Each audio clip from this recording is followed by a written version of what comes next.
This is a wonderful occasion to celebrate, as the title says, Light on Yoga in America, on the legacy of B.K.S. Iyengar. I know that this great teacher, Guruji, needs no introduction from me, and many of you know far more, and we could go on for hours sharing the story.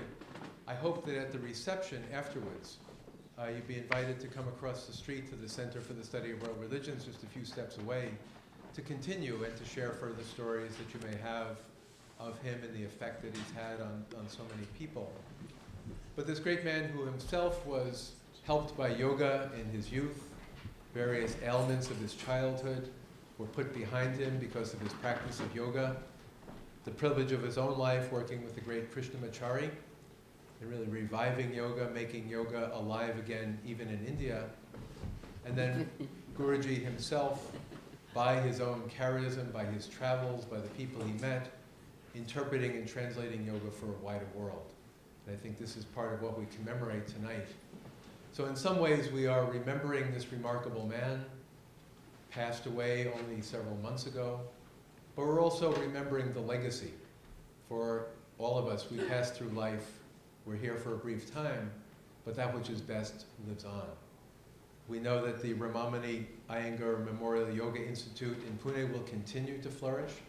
I think there's no doubt about that. The Light on Yoga Research Trust will continue to do its good work.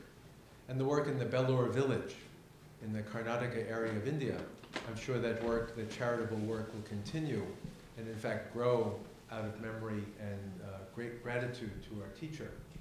So tonight we really have a double purpose to honor this man, to honor his memory, and I think also to reflect on the legacy of how America has become a different place through the study and the practice of yoga.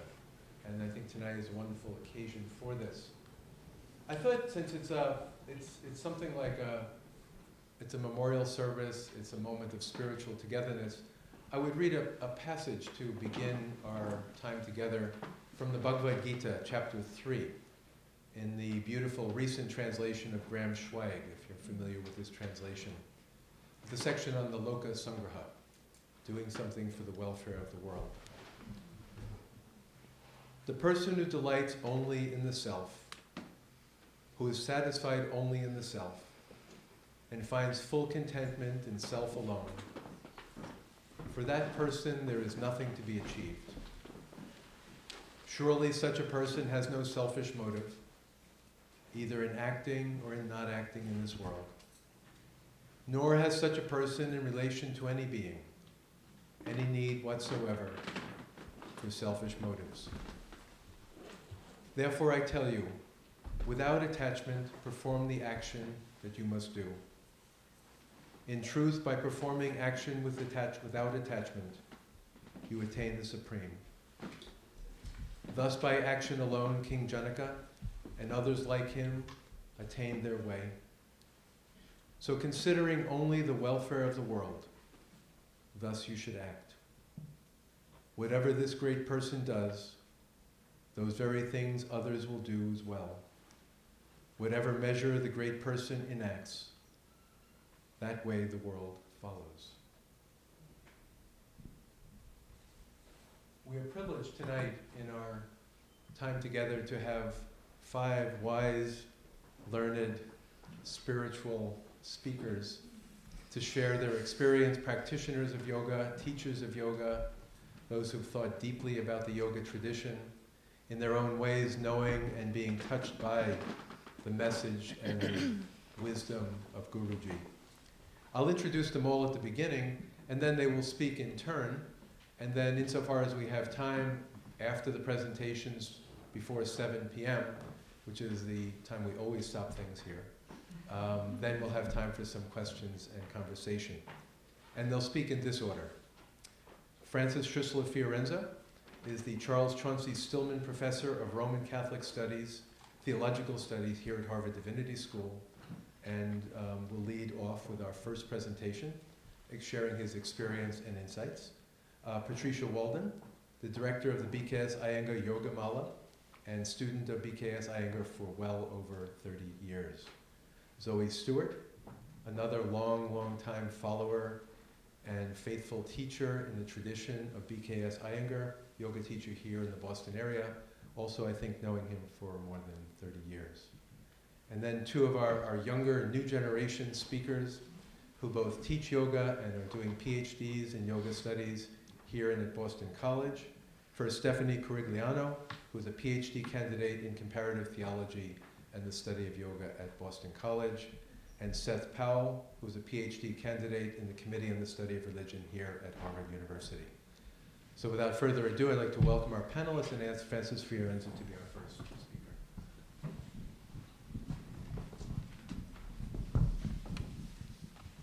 Okay.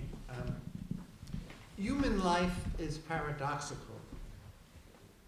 Funerals and commemorative memorial events are times of both sadness and joy.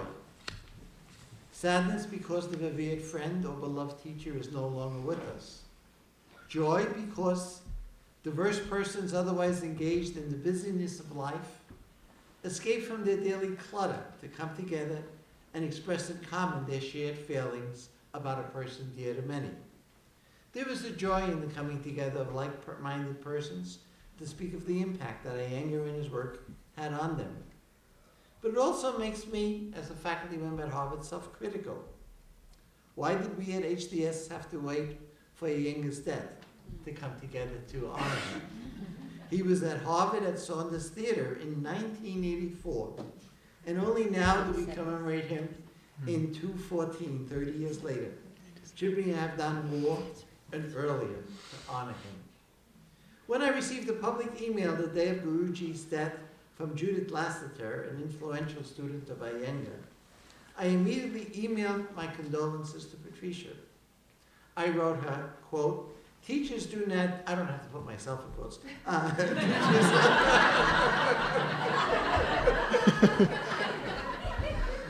teachers do not die. Their spirit lives on in their students and further on in the lives of their students. I mentioned how she incarnated the spirit of Iyengar for me, and how her students, even during the last months, did the same. Jarvis Chen, with his generosity and gentleness, evident in his classes at the Unitarian Church in Harvard Square. Nancy Turnquist, in a somewhat robust yoga, evident in her classes at Art and Soul on Mondays. And Nadia Raphael, Nadia would have precise instructions as a summer substitute for Patricia. Each of them has personally influenced me. Each of them continues Patricia's embodiment of Iyengar. My personal reflections will go in the direction of my view of Iyengar's living spirit in the teaching of his students and their students. My own experience of Iyengar leads me to disagree with some of the reasons given for Iyengar's role and popularity in the modern West. These are personal rather than academic reflections. Should I even make such a distinction? I had constant left knee pain and was not able to walk without a severe limp.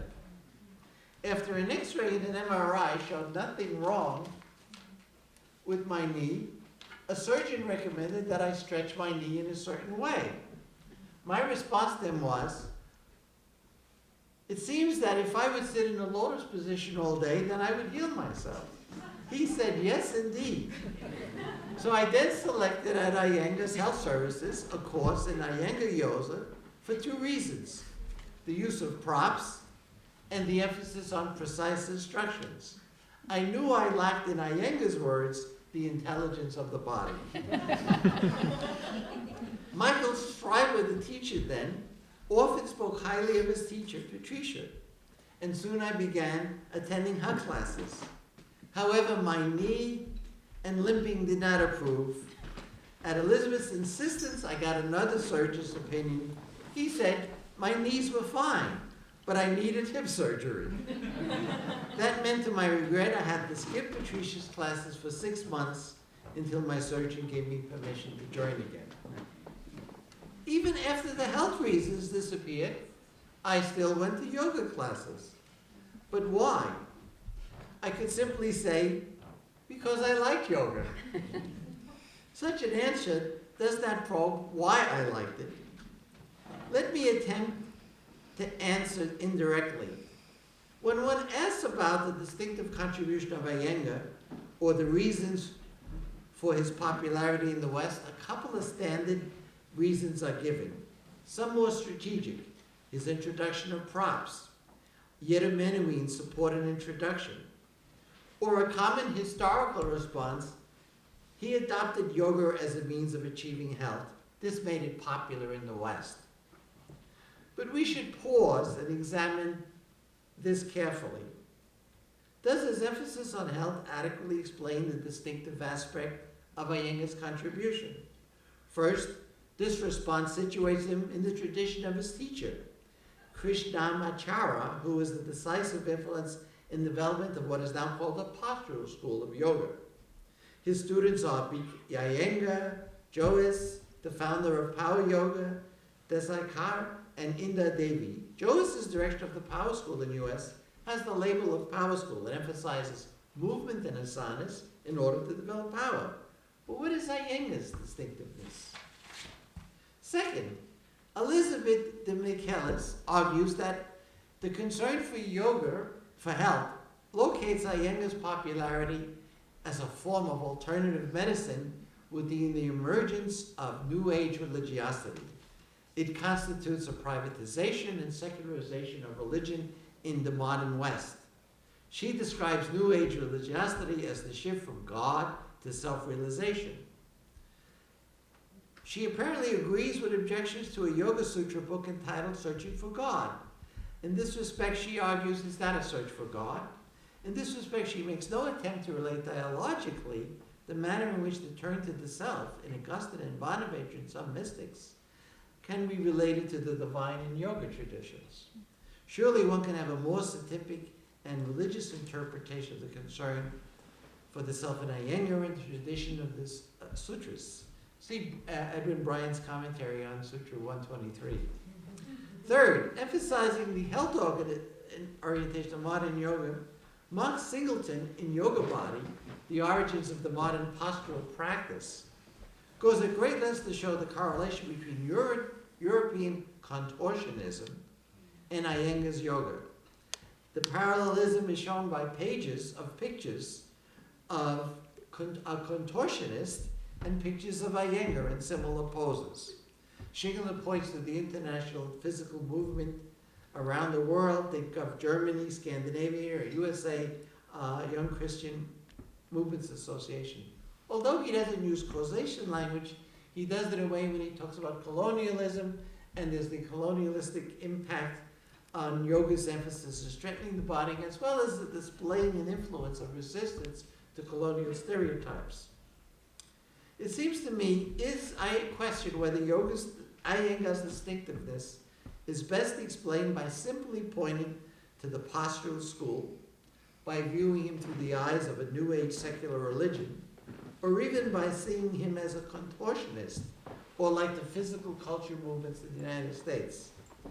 As an adolescent in Brooklyn, I clearly remember advertisements drawn as a set of comics in the back of high school books that touted Charles Atlas exercises.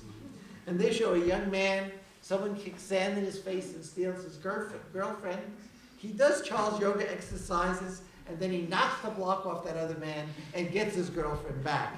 You know, that's a far cry from anything that Iyengar does in any way. On a historical note, anyone who has read Showman's, maybe on the yoga tradition of the Mysore practice, realizes that many of the poses existed long before the postural school. But anyone who has studied Charles Rosen's original yoga can readily see that in comparison to the Garayanda Samhita, Iyengar has a stronger emphasis on standing over sitting poses. Iyengar's Light on Yoga Appendix 2 lists individual poses to various maladies. His yoga, the path to holistic health, and even more systematically, yoga, the path to holistic health. But one must follow the development of Iyengar's writings. The paperback edition of this last book drops completely the list of maladies to be cured. His most recent and beautiful book, I mean, that is the person who models yoga is more beautiful than Iyengar, sorry. Yoga Wisdom and Practice in 2009, not only does not mention such a list, but poses the question, can yoga be a therapy? Quote, basically yoga is not therapy, though healing is its sideline. It is mainly a spiritual healing science and an art of uniting body, mind, and soul into a single entity to merge finally in the universal soul. This reflects what he wrote 11 years earlier in The Tree of Yoga, which he defines yoga as the union of body with the mind and of the mind with soul. After calling the body lazy, the mind vibrant, the soul luminous, he writes, yoga practices develop the body to the level of the vibrant mind, so the body and mind have become vibrant, drawn to the light of the soul. He affirms, quote, it's a tremendous misconception to think of Raya Yoga as spiritual and Hatha Yoga as mere physical. It is clear that Iyengar develops an integrative approach. I would like to emphasize that one distinctive feature of Iyengar, in distinction to Joas's Power Yoga, is that poses are held much longer. That enables one to practice what Iyengar emphasizes, the discernment of the intelligence of the body. For him, as he writes in the core of the Yoga Sutras, the goal of practice is the alignment of the body, senses, nerves, mind, and intelligence and consciousness. Precise alignment leads one toward illuminative intelligence.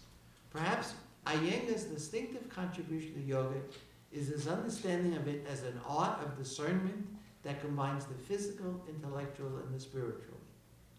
Patricia's classes and writings exhibit to me a continuity with Iyengar in his understanding of yoga. The emphasis upon practice as a form of discernment is not simply for the sake of health, but is integrated within a larger perception of self and community. I especially value her feminist concerns. Patricia is a feminist not in that she has a specific theoretical framework, but because she has a significant concern for the well-being of women. This comes to the fore not only in her books, Yoga for Healthy Bones, and the Women's Book of Yoga and Health, but also in her classes. She urges women to have an upright posture that radiates self-confidence, and through yoga to empower themselves in a way that strengthens their sense of self. I often think when I hear her that I wish I had known her earlier so that I could have encouraged my daughter when she was a teenager to take her classes. In her booklet and chapter, in Timothy McCall's Yoga as Medicine, she focuses on depression in a way that the integrative sense of body, mind, and soul, as taught by yoga, comes strongly to the fore. She also seeks to integrate yoga practice with the virtues of the sutras. In the less time-constrained classes at St. Mary's, she had regular discussions of the yamas and niyamas as they related to personal and social lives of the students. The students meaningfully discussed the sutras, often applying them to their lives and experience in a surprisingly open and frank manner. Moreover, in her advanced classes, there was almost a spiritual hunger for the more meditative pranayama classes, which the students eagerly anticipated. Patricia's students, myself included, are thankful. She has handed on the prakyasa and sakti of Iyengar in a way that demonstrates that Iyengar means much more than the reduction to the postural school, contortionist physical exercise, and New Age religion. A woman student in the Brighton class, who has sometimes managed to even get her husband to attend, mentioned the first time we spoke that Patricia's yoga class leaves her feeling elevated, as if her spirit could soar. 2 weeks ago, she said the same thing.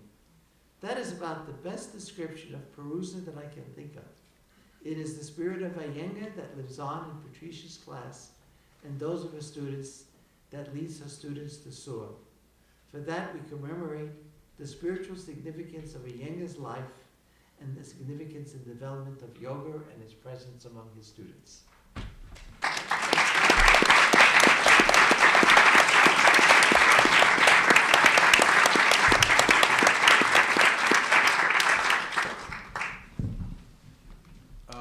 speaker will be Patricia Walden. So I thought I would just share a little bit about my past with Guruji.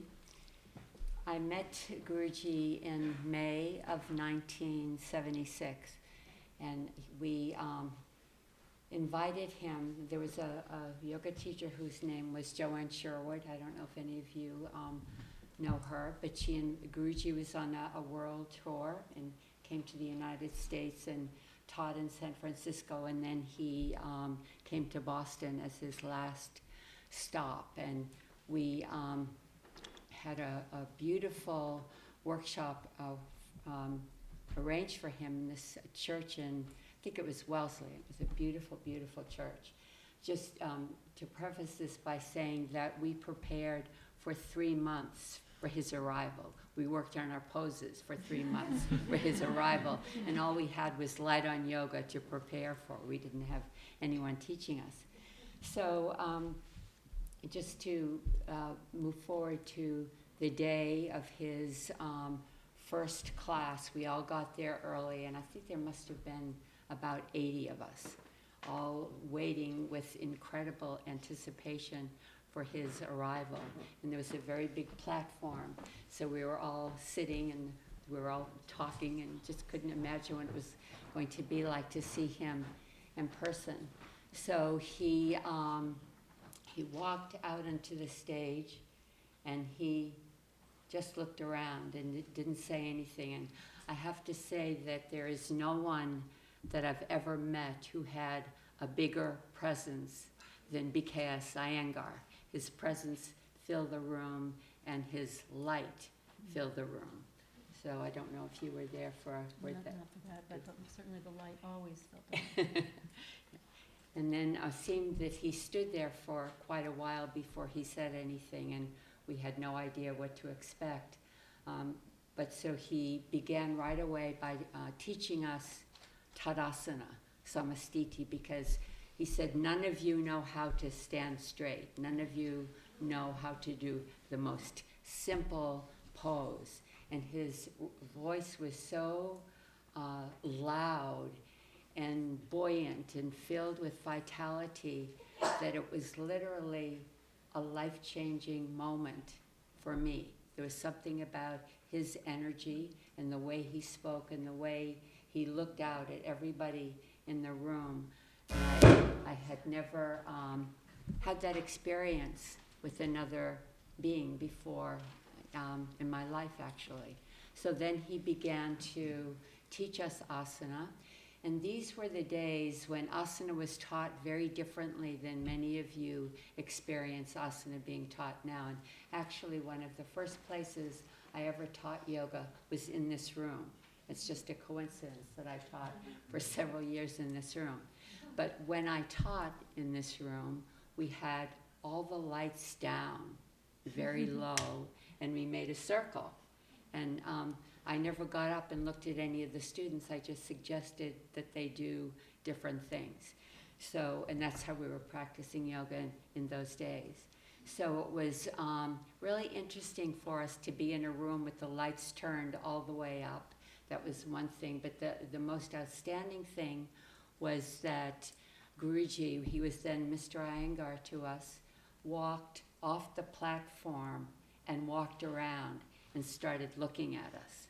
And he would walk up to someone and say, "Why are you doing that with your chest?" And we were just so, I was excited, but we were all a little bit fearful because he was very confrontive. He would just look you right in the eye and maybe give you a pat on the chest like that and say, "Lift up." And that was a totally new experience. First that a teacher was looking at us right in the eye, and then questioning why we were doing what we were doing and telling us we were stoneheads and that we had no idea what yoga was at all. So some people were getting a little bit nervous. I was just completely enthralled, and I don't remember when I ever felt so much excitement in my life, because we didn't know what was going to come next out of his mouth or what he was going to do.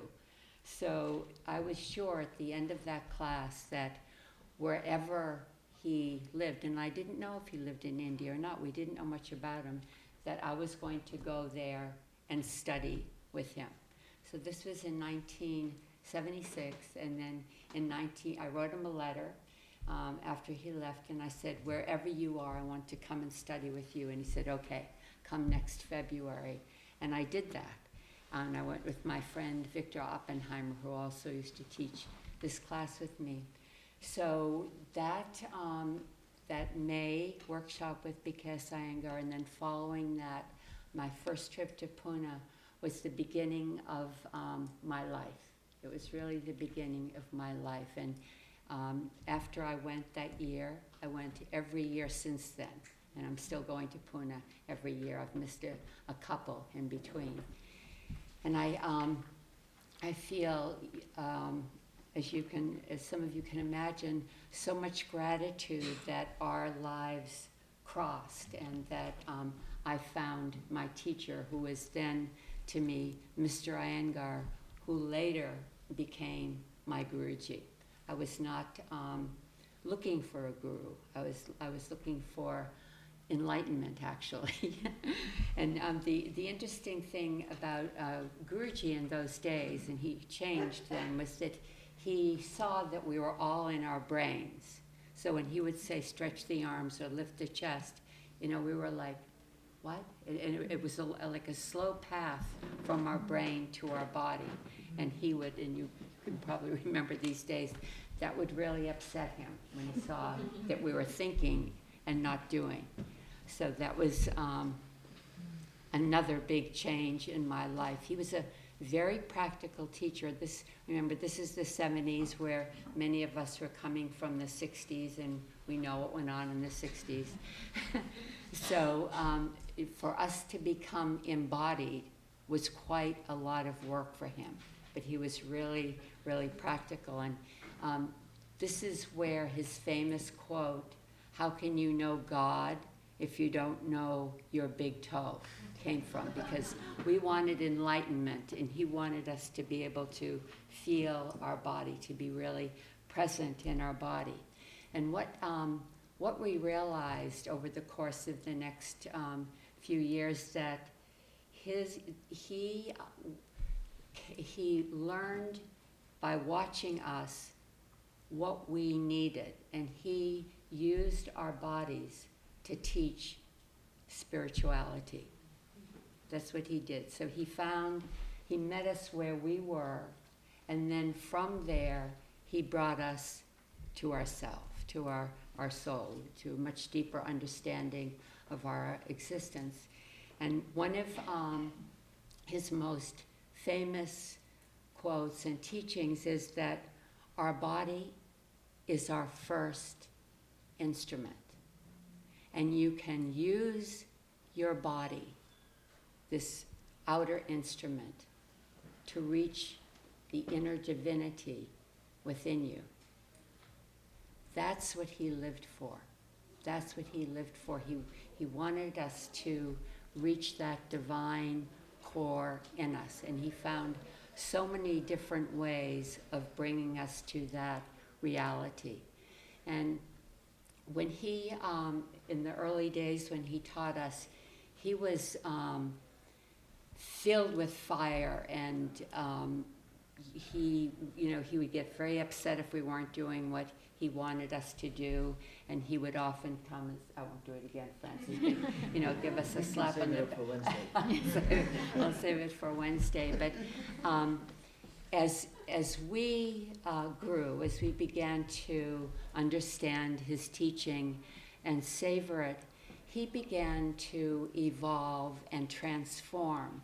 And he started using different language when he taught us, and it seemed to us that he was becoming a much more, I don't want to say spiritual teacher, but something had changed in his life where he might have experienced inner divinity, because he started teaching us in a way that was much more meditative. Instead of us just doing the poses, he brought into the doing of the poses reflecting. and that asking us to reflect on what it was that we were doing in a pose brought us to a state of meditation. Because doing is one thing, but then reflecting on what you're doing and feeling how that radiates throughout your body was a very different experience for us. So just to say in a nutshell that what he was actually teaching was a meditation in action. He was using our body to reach the core of our being, to reach the soul. And one of his most beloved sutras, one of the sutras that he teaches from more often than any of the other sutras, is the third sutra in Patanjali's first book of Yoga Sutras, Tada Drashtu Svarupaya Vashtanam, when the seer is established in his own or her essential nature, that is yoga. So he found many different ways to teach that sutra to us. And as he evolved, we moved along with him. Those of us who went to India every year, as he transformed, he was able to help us transform as well. And that was what was most outstanding about him, that we were able to see our guru evolve, and the fact that he was able to bring us along with his evolution was most extraordinary and truly a blessing that I still cherish and have tremendous gratitude to him for. I wanted to just say a couple of things on the side, and that is one of the outstanding things about him when he would teach a large group of people, whether it's at the Institute or whether it's at the convention in London where there were 1,000 people, that we would leave a class or leave a convention, and no matter how many people were in the room, we would all leave thinking, he was speaking just to me. He was looking at me. And we would all have the same experience, that he was speaking to me, that he saw me, and that's just a credit to his light. As he aged, especially his light, and you've been with this process too, that his light became brighter and brighter and brighter, and we all felt the rays of that light in our being, and I think that's why we felt that we were seen by him, and that he was speaking to us. He had that way of touching everybody through his light. So I think that's all I'll say right now.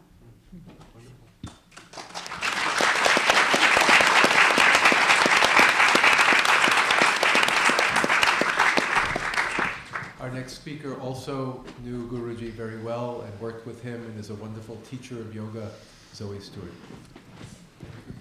Make sure you speak into the mic. Oh, yeah, okay. Move it over. Move it to you. Perhaps a good idea. Does that work? Yeah? No? No, you can't hear? Oh, thank you, Frank. There's an idea. Can you hear me? Okay. Okay. Okay. You know, on the topic of his legacy, I wanted to formulate my comments from just the very, very beginning of a quote that his daughter Gita said the day after he died. And she said, "Only his body has ended. One person's efforts from inside out changed the acceptance of yoga throughout the world, throughout the whole world. One person's efforts from inside out." And that was actually what I really wanted to talk about, inside out. To me, this, like from the beginning to the end, it is, and as Gita went on to say, and that's what he was doing. He was working from inside out. And also on the topic of, having some understanding of his legacy, I just wanted to give a tiny little glimpse of what it evidently was like before he ever started practicing, what it was first like for him to be a teacher, to be taught, to be a student, to be taught by Krishnamacharya. And I heard him talk about this on a number of occasions and celebrations at his institute. He would talk about how Krishnamacharya would have a small group of students, and in the morning he would show them an advanced pose. He was quite advanced as a yoga practitioner, Krishnamacharya. He could do very, very highly advanced poses. So he would show the little group of students an advanced pose early in the morning and tell them to work it out for themselves throughout the day. Mr.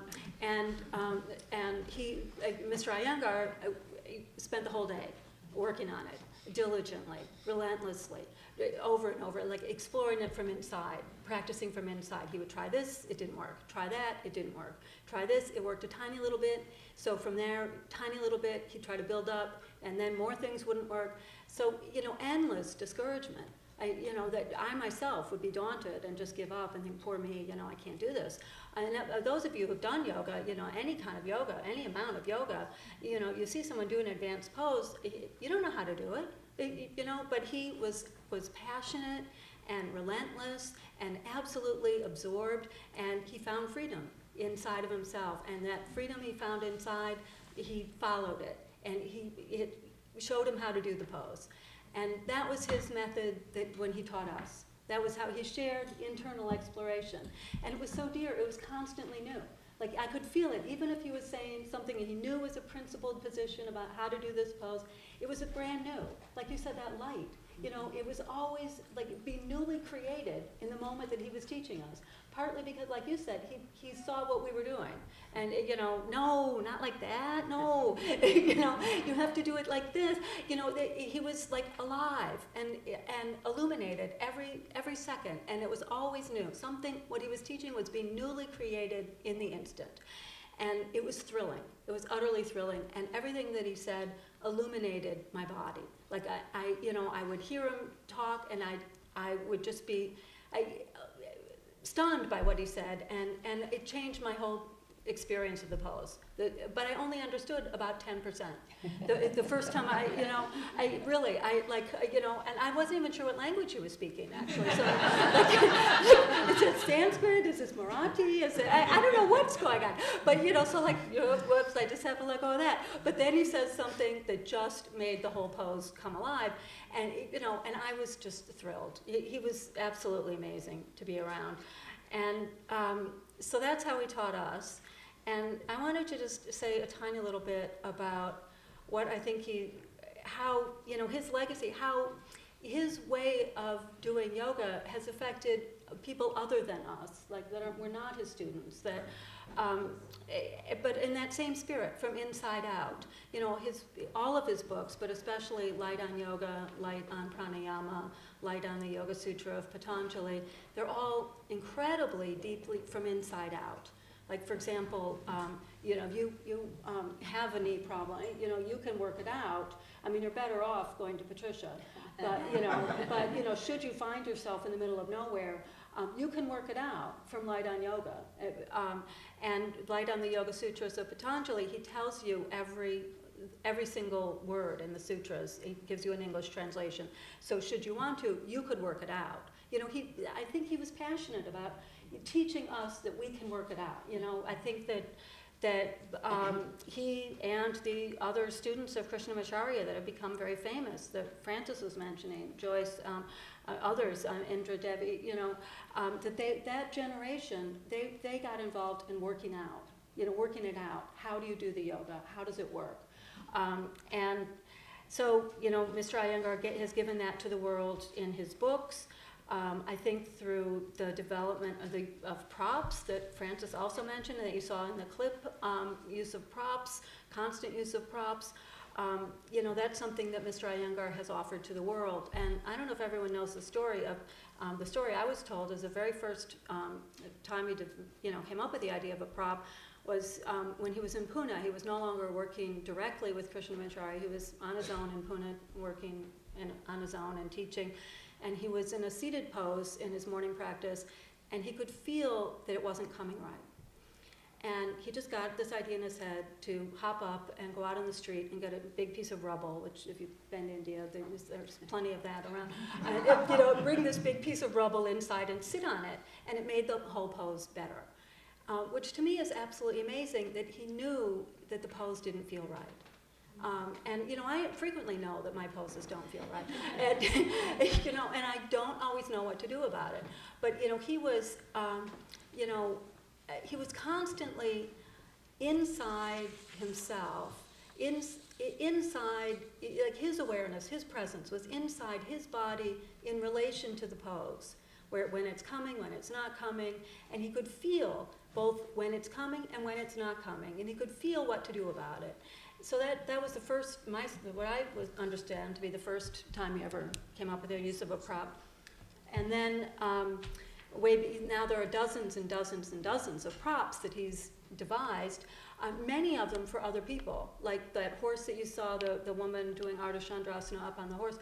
I was told that he was working with a jockey who had a terrible back injury, and he was tearing his hair out, actually. He couldn't help the guy. He kept, do this, do that. The kid, couldn't do anything that he wanted him to do.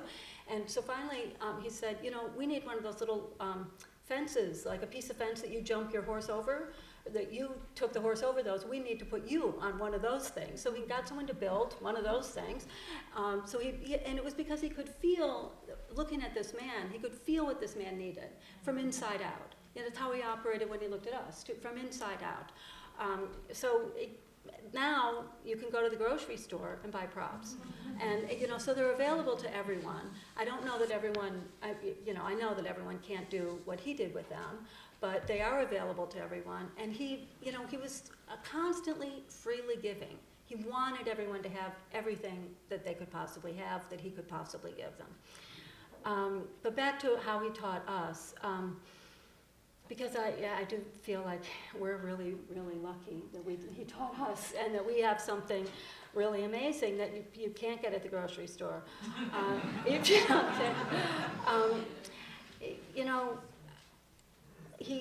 was already been some mention of, he taught us meditation and action, that he taught us pranayama. He taught us, first to, every morning, first start with pranayama, do elaborate, in-depth, extensive pranayama, and then take a little break, and then do asana practice. And he taught us that there's a way to find meditation in the asana, which I think also Patricia did talk about, how he evolved, how he changed, that, it became less about doing and more about reflecting. And what I wanted to say about that is that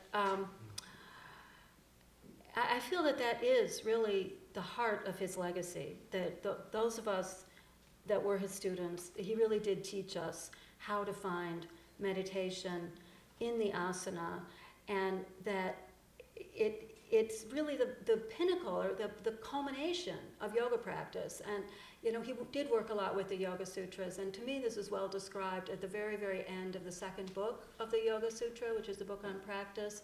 The very end of the second book, presumably, is the culmination of practice, and it's just about halfway through the 8 limbs of yoga, but it's the culmination of practice.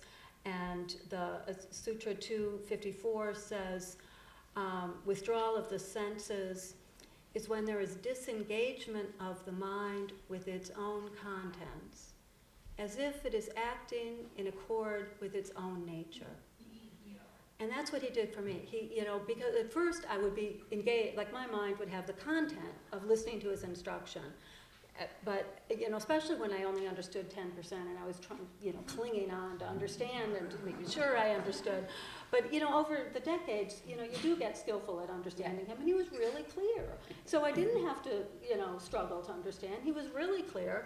So he would say something, I would instantly understand, and while I was grabbing the understanding, that was a content of my mind. But then after that, there was no content in my mind. My mind was acting as if in accord with my own little light that was a tiny bit of his light, that's just an illuminated mind, that's not holding on to any content, that's just the mind moving, and the body, inside the body, doing what he's telling me to do, that those regions of my body that are active are a container for that illuminated mind. And that's what he taught us, and I think that's the heart of his legacy, and it's absolutely extraordinary. And I think that it does touch on the subject of how there's been some influence from him to, certainly yoga in America, but also religion in America. That I don't want to go on at great length, but he used to always say to us, yoga is not a religion. But if you are a person who has a strong religious faith, yoga will bring you closer, deeper, more actively engaged in your religious faith. And if you're a person who doesn't have a religious faith, yoga will give you a religious experience. And I've heard that from a number of my students that are very, very observant Jews have told me that Iyengar Yoga has brought them much closer to the sort of living power of their religion. And I myself grew up without a religion. My parents took a dim view of religion. And Mr. Iyengar's way of teaching us has given me just an endless, beautiful container for religious devotion. Can I say one more thing? Please do. No, I realized I missed a big point that I wanted to make, and that is that Guruji's life was based on sadhana, on practice. And he practiced every day from the time he was about 18 years old until 2 days before he died. He would practice no matter what. And as a result of his unwavering sadhana, that whatever he taught was always based on what he experienced. It was a direct pramana. So, when you think of your own yoga practice, those of you who are yoga practitioners, practicing day after day after day after day, no matter what, is one of the best things that you can do for yourself and for humanity. And then I just wanted to read one quote. You made me think of this quote that I didn't read. So Guruji says, "The grace of God lit the lamp of my inner core. This has allowed me to see the same light glowing in all beings." So. Thank you, Zoe.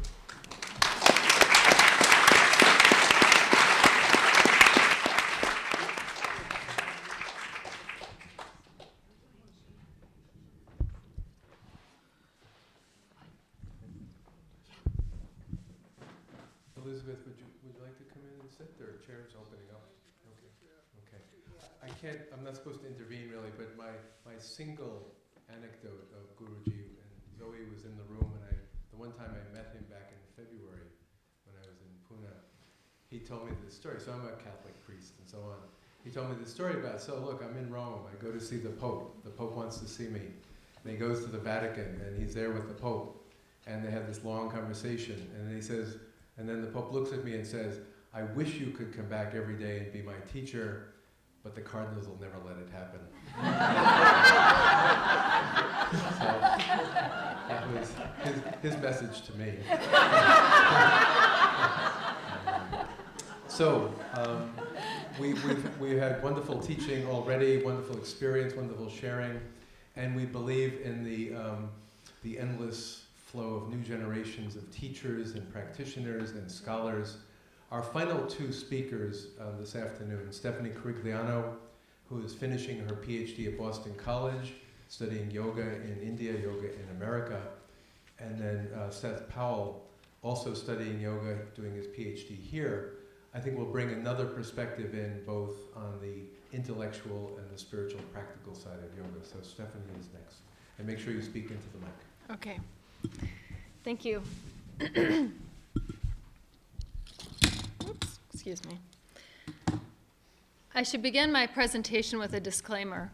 I am not a practitioner of Iyengar Yoga and did not personally train with or know Mr. Iyengar, although I have studied his writing and history in some detail. However, I am a student of one of his peers, Pattabhi Jois. I met Jois in 1999 and made almost yearly trips to Mysore until the beginning of my graduate studies in 2008. Jois passed away in 2009. Thus, my contribution to this panel in part reflects the wider lineage that Iyengar is in some sense a part of, as well as some of the particular challenges that I perceive from being a part of a guru tradition after the passing of the guru.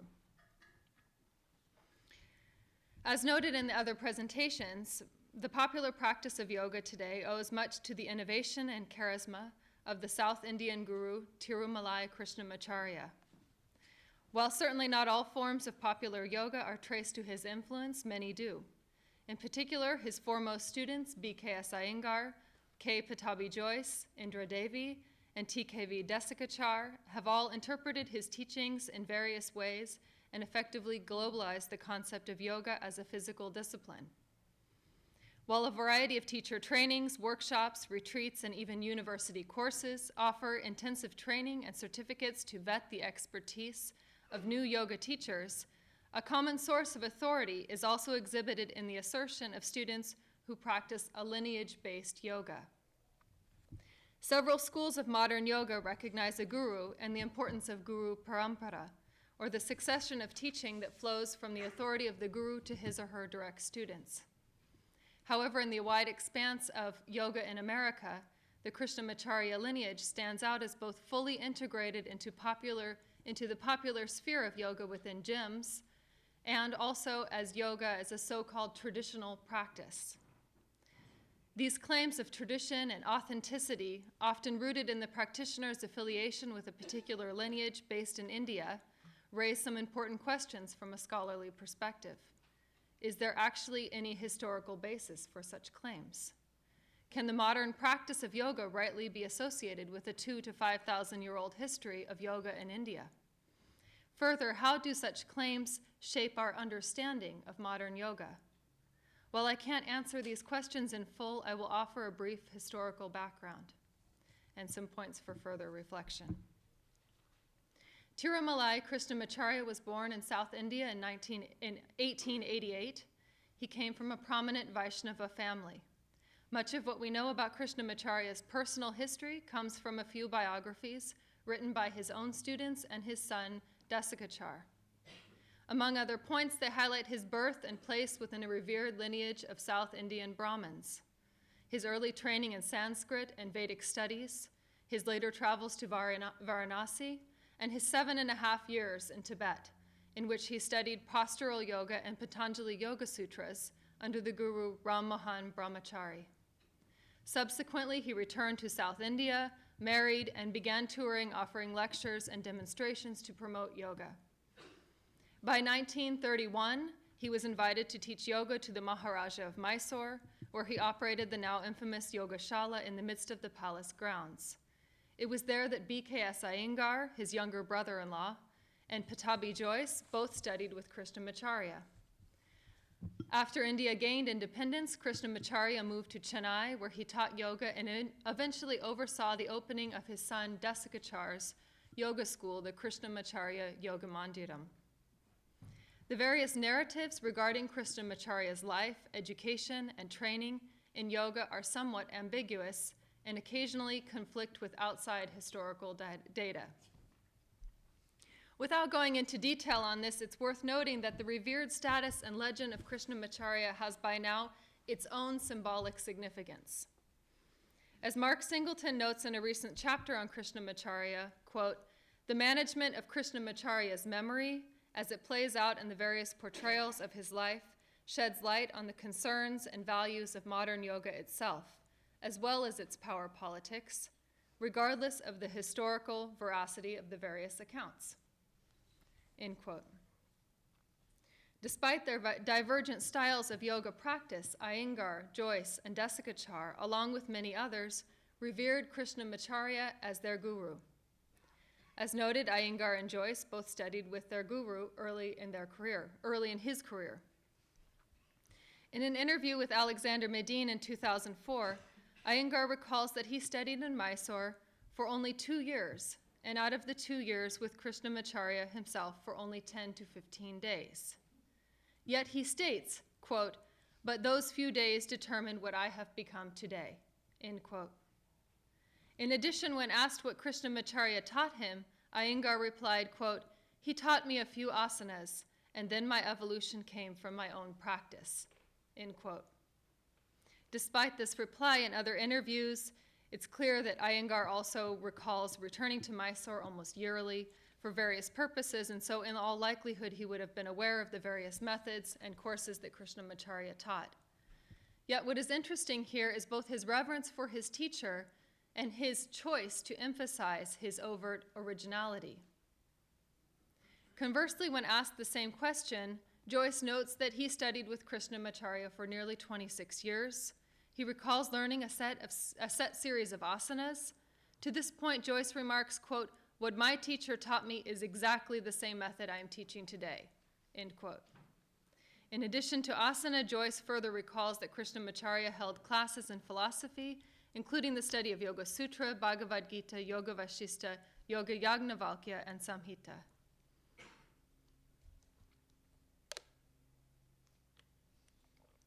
The juxtaposition between Iyengar's autonomy and free admission to innovation and creativity, and Joyce's rather firm adherence to a set sequence, reflects a wider tension in the growing sphere of modern yoga.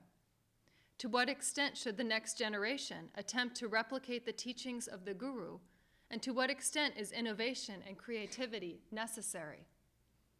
Like Krishnamacharya, who asserted that his work was an expression of ancient yogic principles, Iyengar relies on an understanding of Guru Parampara that sees the inspiration and teaching of the Guru as the seed for all future innovation.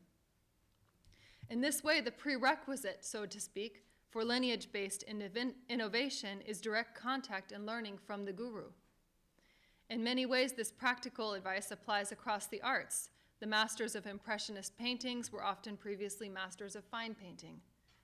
Yet the need for direct contact with the Guru is obviously problematic for subsequent generations, especially upon the Guru's passing.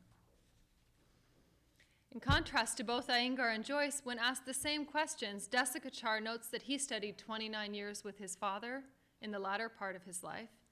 In that particular interview, Desikachar wholly emphasizes the study of philosophy and bhakti, or devotion, as central to the practice of yoga. He says almost nothing about the individualized practice of yoga asana and the focus towards healing that was prominent at his own shala, the Krishnamacharya Yoga Mandiram. Indeed, the focus on devotion or bhakti was central within Krishnamacharya's work, yet strictly speaking, he was never a bhakti guru. To this point, several characteristics stand out that differentiate the term guru here from its use in other devotional sects of Hinduism. For one, Krishnamacharya did not offer diksha or initiation, thus his students were not expected to become part of any particular sect. Nor did he pretend to offer formal or temple-based religious training. Secondly, Krishnamacharya was arguably not a jivan mukti, or realized being. Joyce and Iyengar both vividly describe their guru as a fierce disciplinarian.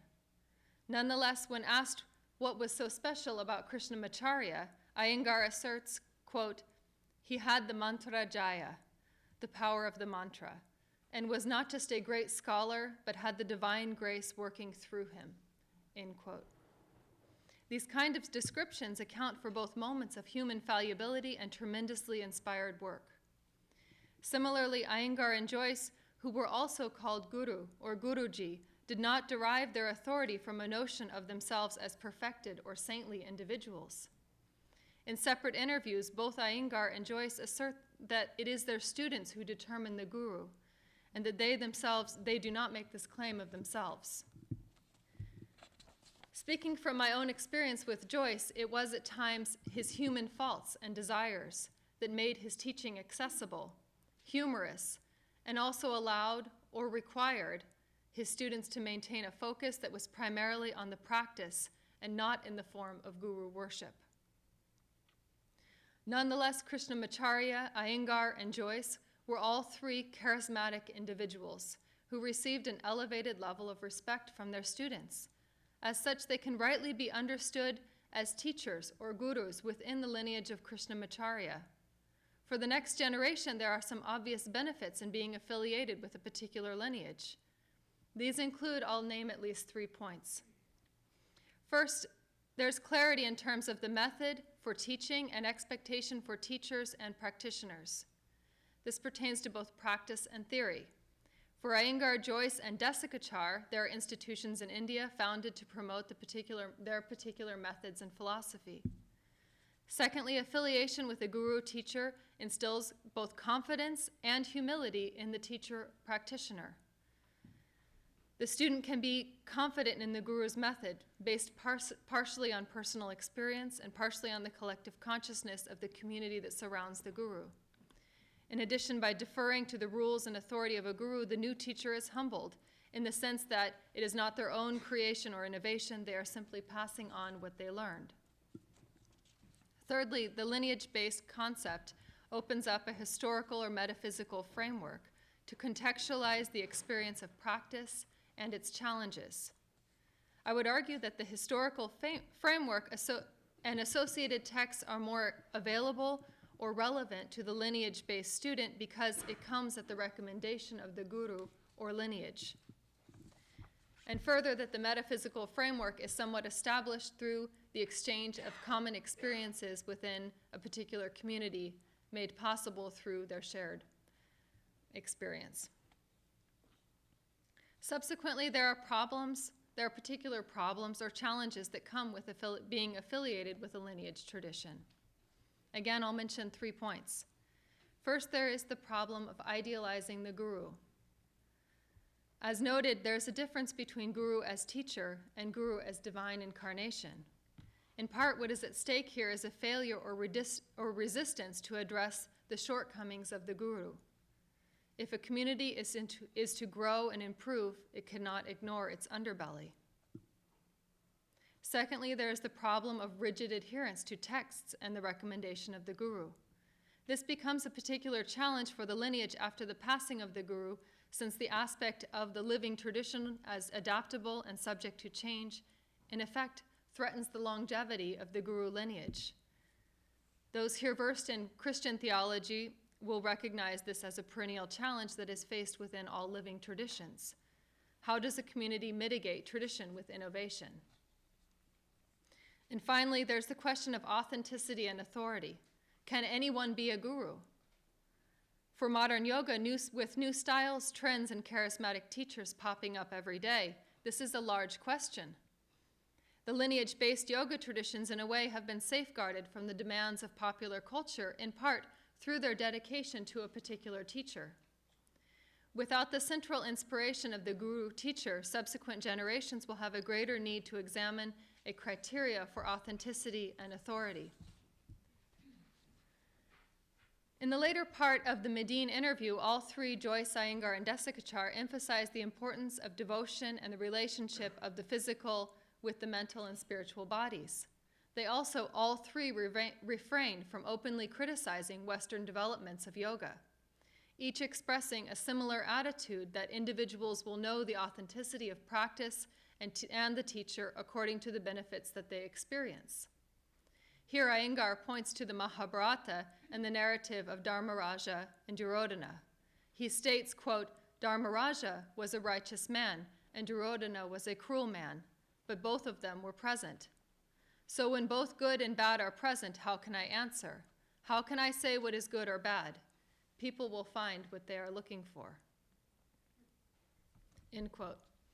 Nonetheless, there may be central tenets, perspectives, or philosophies that are particular to the lineage-based traditions which will need to be more carefully articulated as the individual communities adjust to the loss of the guru figures. The yoga tradition, particularly modern yoga, holds a unique place in the American religious landscape because it is not entirely religious, yet it is not entirely secular. Modern yoga is, as the panelists have already noted, primarily a physical discipline, yet many attest to its spiritual effects. The modern yoga class is in some ways a paradigmatic example of globalization and religious pluralism. It is debatable if yoga reflects a religious or social secular movement. Nonetheless, as a final point, I'll briefly reflect on some reasons for the long-term success or failure of new religious movements as a means for furthering the discussion on the future of lineage-based yoga in America.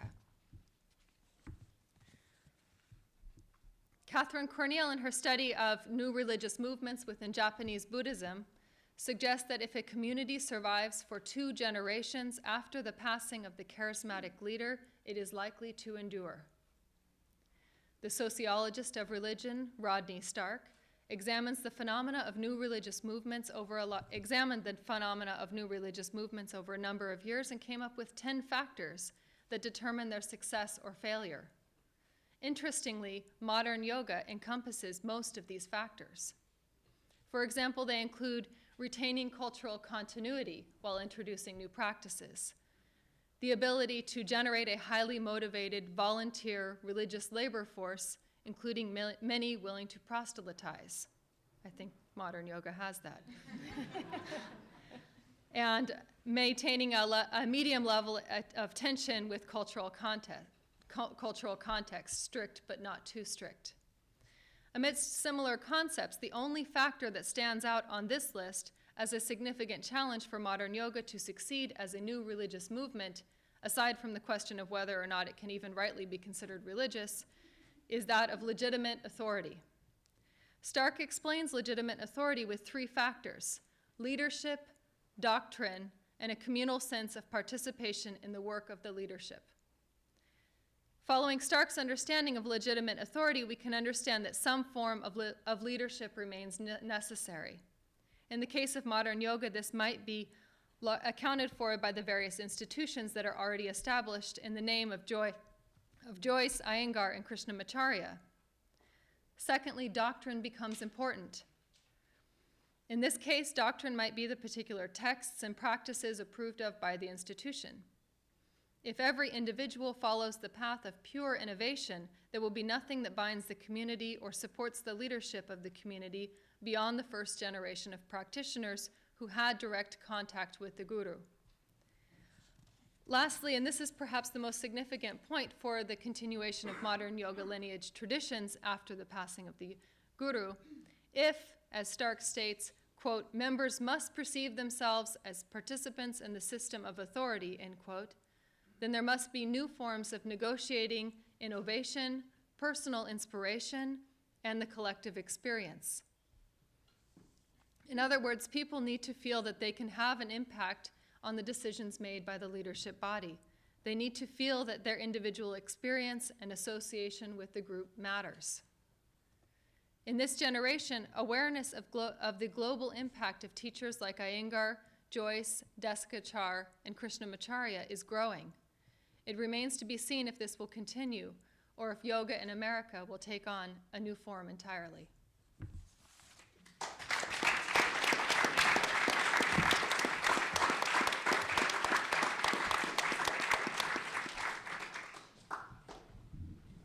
Thank you, Stephanie. Our final speaker for the afternoon will be our own Seth Powell. Seth is a doctoral student here at Harvard and also a resident at the Center for the Study of World Religions across the street. So it's very appropriate, since the center is sponsoring the event, that Seth should be our final speaker today. Seth. Thank you. Thank you, Professor Clooney. Yeah. And thank you to everybody for sticking around to the end. You all have wonderful seated asanas and much dhyana, concentration. So may that continue. According to a 2012 Yoga Journal market study, there are over 20 million individuals currently engaged in the practice of yoga in the United States alone. It's about 8.7% of the US population, more than the number of Jews, Buddhists, Hindus, Muslims, and adherents of other non-Christian religions combined. The word yoga has become a household term associated with physical and mental health, sequence stretching, spirituality, the New Age, and stress relief. What was previously an esoteric renunciate tradition practiced by predominantly male ascetics in pre-modern India has today become a universalized emblem of spiritual wellness, practiced by predominantly middle-class householder women found in urban studios and centers the world over.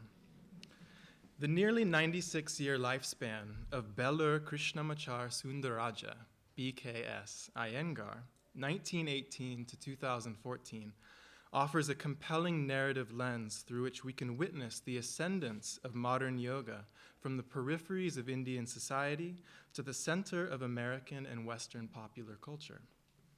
Contrary to images of a timeless, benevolent rishi sage meditating in the Himalayas, in 20th century colonial India, the Indian yogi was perceived rather as a societal dropout, a spiritual delinquent, even a militant ascetic. When Iyengar first entered the path of yoga as a young man, under the tutelage of his brother-in-law and guru, T. Krishnamacharya, yoga was far from popular, even in its native land of India. According to Iyengar, the practice of yoga was met with ridicule, rejection, and outright condemnation. As he narrates of his early days, quote, "Indeed, if I had become a sadhu, a mendicant holy man, wandering the great trunk roads of British India, begging bowl in hand, I would have been met with less derision and won more respect," end quote. Yoga and yogis in colonial India, particularly of the hatha, that is the physical variety, were considered backwards and impure by most Orthodox Indian and European elite, associated with low caste, street peddling trickster fakirs and magicians. As David White puts it, to be a yogi was sinister. Arriving in the West to teach yoga for the first time in the 1950s, Iyengar was met with only more ridicule and confusion. As he writes, quote, "When I left India and came to Europe and America a half-century ago, open-mouthed audiences gaped at the presentation of yogasana positions, seeing them as some exotic form of contortionism. Yet today," Iyengar continues, "these very same asanas have now been embraced by millions of people throughout the world, and their physical and therapeutic benefits are widely acknowledged. This in itself is an extraordinary transformation, as yoga has lit a fire in the hearts of so many," end quote. Indeed, yoga in America today has reached the masses and effectively gone mainstream, embraced by professional athletes, Hollywood celebrities, medical doctors, the US military. Even President Barack Obama is an admitted practitioner of yoga. So how did we get here? From sinister yogis to celebrity yogis. The story of yoga's rise to popularity in America and transnationally today is a rich and multifaceted history involving India's complex encounter with Western modernity, and is certainly beyond the scope of our session here today. However, it is without question that modern yoga's success owes an incredible debt to the life and teaching of B.K.S. Iyengar, one of, if not the most influential of the Indian yoga gurus in the development and dissemination of physical yoga in the West. So in this talk then, in honor of the recent passing of B.K.S. Iyengar, I'd like to reflect on the legacy of Mr. Iyengar's contribution to modern yoga by discussing 5 key features of his yoga method that have had a significant impact, not only in planting yoga's roots in Western soil, but in redefining how millions perceive and do yoga today. Of course, many of these elements have already been mentioned by many of my esteemed panelists. These 5 features include 1, the primacy of asana, posture, as the central technique of yoga praxis. 2, teaching in large groups, the idea of the yoga class. 3, the universalization of yoga, with classes comprised significantly of women. 4, the use of props. And 5, the view of yoga as medical therapy. Each of these 5 elements represent a key aspect of the Iyengar yoga method and modern yoga practice more generally, as well as offer key interstices through which we can examine the continuities and disruptions between modern and pre-modern physical yoga, i.e. hatha yoga. So contemporary yoga practice in America is often referred to by scholars as modern postural yoga, due to the salient feature of asana, posture, as the modern yoga technique par excellence. Colloquially speaking, the word yoga today is often synonymous with the practice of asana. For example, when someone says, "I went to a yoga class today," the listener automatically imagines somebody doing downward facing dog on a colored sticky mat and not sitting in meditation, dhyana, chanting, japa, or other devotional bhakti practices. Indeed, all forms of yoga. The reasons for the ascendancy of asana have been the subject of much scholarship and debate over the past decade and need not concern us here. What is important to note, however, is that the yoga that Iyengar practiced, taught, and brought to the West was heavily postural in nature, and it is this yoga that, to has a large extent, come to define yoga in modernity. Iyengar's path-defining book, Light on Yoga, published in 1966, often hailed as the Bible of yoga, introduces readers to the tradition of yoga through the magnificent encyclopedic display of asana. This book includes the instruction of 200 asanas with 592 accompanying photographs, each one masterfully modeled by Iyengar himself.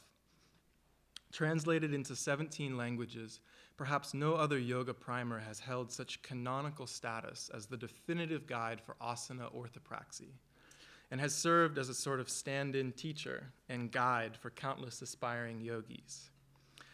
Iyengar's development of an orthopraxy of postural alignment, that is to say, the correct way to do asana, has exerted tremendous influence as well as contention within the contemporary yoga world. While Iyengar himself would continue to innovate and adapt his methods throughout his lifetime, his expertise on asana alignment remains imbued with power and spiritual authority. And I imagine it will continue to do so. Later in his career, we can see a fuller development of Iyengar's theory of asana in the unique manner in which he substantiates the primacy which is given to asana in his yoga system. And I think this was alluded to by both Patricia and Zoe.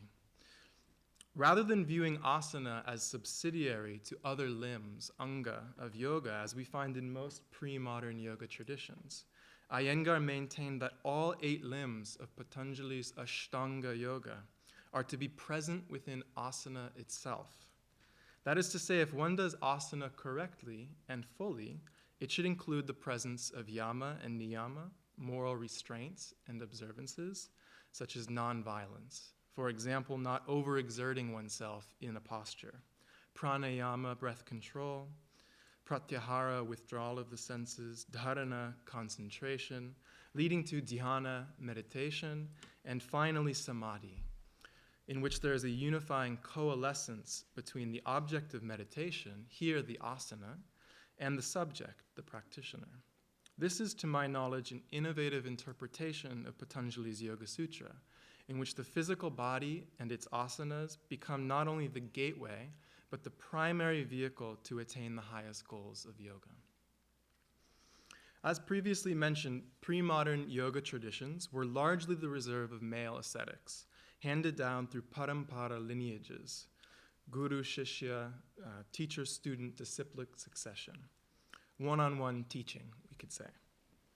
While it is certainly possible that techniques of yoga were disseminated to groups of aspirants at a time, the idea of the yoga class, in which the teacher stands at the head of a classroom, demonstrating asana in front of a large group, is in all likelihood a relatively modern phenomenon.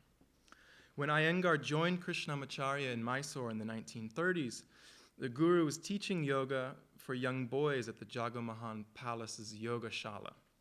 After a brief period of study, at only 18 years of age, Iyengar was sent north by his guru to Pune in Maharashtra to teach yoga to a group of women. Having little teaching experience, with barely any grasp of English and none of the local Marathi language, and as an orthodox Sri Vaishnava Brahmin male, leading a room full of women in physical movement, the young Iyengar faced many challenges from the onset of his professional yoga career. Now, while pre-modern Sanskrit yoga texts offer occasional references to the possibility of female practitioners, they were certainly exceptions to the general rule of a patriarchal yoga tradition. Interestingly, on the other hand, in America today, practically the opposite is true. According to the Yoga Journal study previously cited, over 82% of American practitioners of yoga are female. Perhaps no surprise for anybody who's been to a yoga class in the last decade. The emphasis on the accessibility of yoga, regardless of age, class, gender, or religion or gender, is continually emphasized in Iyengar's writings and interviews. While we can see this sort of universalizing current being expressed in medieval Sanskrit works on yoga, it is hard to imagine them having materialized on the ground in a manner similar to the gendered yoga demographics of today. Moreover, Iyengar's conscious decision to remain a householder, to marry and have children, itself quite novel given yoga's pre-modern history, helped make yoga palatable for the everyday person. Central to Iyengar's emphasis on accessibility, and perhaps his most visible contribution to the discipline of postural yoga, is the creative and therapeutic use of props. For example, ropes, straps, blocks, bolsters, etc. Here, it's important to note Iyengar parted with the innovative vinyasa flowing style yoga of his teacher Krishnamacharya, emphasizing static postural holds for longer durations to target the therapeutic benefit and effect of each asana. Through continued experimentation, Iyengar developed a highly elaborate and innovative system of props that would allow for the customization of any asana to fit the physical needs of an individual's body. In a mesmerizing 1938 black and white video reel, we see Krishnamacharya and a young Iyengar performing complex yoga asanas on an oversized carpet. We also know that pre-modern yogis and ascetics often performed their sadhana on tiger or deerskin cloths.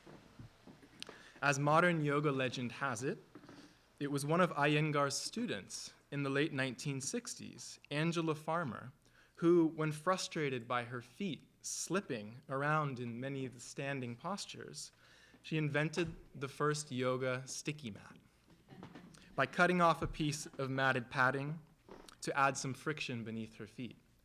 Now, while the Guru Iyengar is said to have initially refused its use, he eventually embraced the prop, and today the ubiquitous yoga mat is perhaps the principal icon of modern yoga. Finally, very much influenced by his own success as a youth of employing yoga to overcome physical ailment and disease, Iyengar the teacher developed a medicalized view of yoga asana. Along with other influential Indian gurus of the 20th century, by merging yoga with the language of science and medicine, Iyengar helped transform yoga into an industry of therapeutic healing. According to a 2008 Yoga Journal market study, 6.1%, or nearly 14 million Americans, including Professor Fiorenza here, say that a doctor or therapist has recommended yoga to them.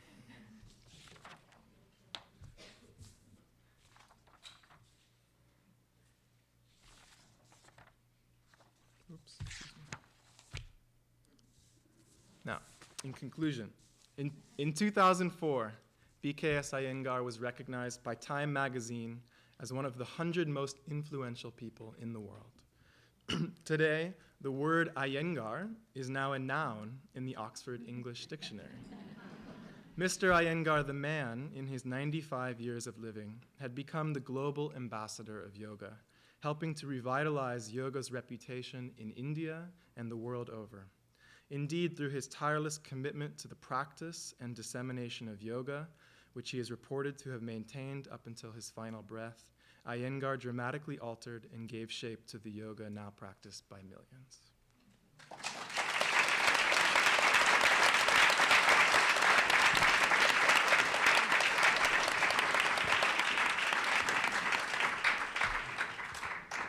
Thank you, Seth. One of the forms of yoga that we practice here is Kala Niyama Yoga, Namely, we finish at 7 o'clock regardless. So we will have only a few minutes left. And I thought before opening it up for a couple of questions, would anyone on the panel like to add anything based on what others have said? Any additional insight that you would like to share? Something you might have said earlier? One correction, the doctor didn't recommend yoga, that was my idea. Oh, okay. And I knew so little about yoga that when I woke to yoga class my first class, I said to Elizabeth, I hope I don't spend the next hour and a half just looking at my navel and saying, oh. and Elizabeth said to me, Francis, you would never be able to do that. She was Would anyone else like to add anything? I would like to add something, actually not in relation to what anyone said, but just something that some of you might be interested in. Many of you know that Guruji was on dialysis before he died. He was sick very sick for about 10 days before he died. And the way he handled his illness, I think, was quite remarkable, where, I think you're all familiar with the word of Abhinivesha, the fear of death that affects even the wise person. And he did not have fear of death whatsoever. He was in a meditative state right up until the end, and his family was with him, and they were very sad that when they learned that he wasn't going to live, and he counseled them the 2 days, or even the day that he died, and he said, and this is very Bhagavad Gita, he said, don't worry, I'm just changing my clothes. So from my point of view, he taught us to live, and he taught us how to die.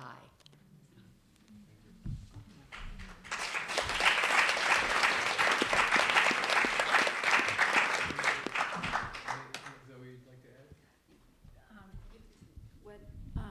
When Patricia was just talking now, it just made me think of, I was told that in the hospital, the doctors would come in and say to him, how are you? Which always seems strange when I'm in the hospital visiting someone. I always think, isn't that like, I would be irritated. I think, well, I'm here in the hospital. You're supposed to know how I am. But the doctor would say, how are you? And he would say, I am fine. Which is what every time I ever saw him, the first time I would come, I'd say, how are you? He'd say, I am fine. When sometimes he wasn't, but he always said, I am fine. But anyway, so he said to the doctor, I am fine, but when I exhale, the diaphragm shifts from left to right, and it's uncomfortable. And to me, his sensitivity was so profound, right to the end. And I feel like that is part of what you're talking about, of how we can do yoga till the minute we die. And it was so inspiring seeing him doing yoga in his 60s was one way of doing yoga in his 70s was another way, 80s was another way. And I take great solace in that. I saw him doing yoga in his 90s. He never stopped, but he changed the way so it was appropriate to the time. And he didn't put less into it, he put a different kind of conscious presence into it. And that's very inspiring to me. And me too. I would like to just acknowledge someone who walked into the room, and that's Jarvis Chen. He's one of Patricia's students, and Yoga Journal had nominated him as one of the future generation of yoga. That's right. And he teaches a course right in a Unitarian church in Harvard Square, besides what he does in Brookline. Stephanie, would you like to add anything? Or are you okay? Okay. Seth, do you want to add anything to what you... I think at this time it probably would be not so profitable to start having questions, since I really do want to finish at 7. The several things I'd say as we conclude. First of all, we have a nice reception, mainly to provide an occasion to continue the conversation across the street at the Center for the Study of World Religions. There's a lovely courtyard. You can check out our meditation room and so on. So if you have a few minutes, 5 minutes or an hour, please come over there. We have upcoming events at the center. There's some brochures over here. You're always welcome to take something. And I think as we conclude, the only other thing to do is to thank our speakers for a wonderful set of presentations.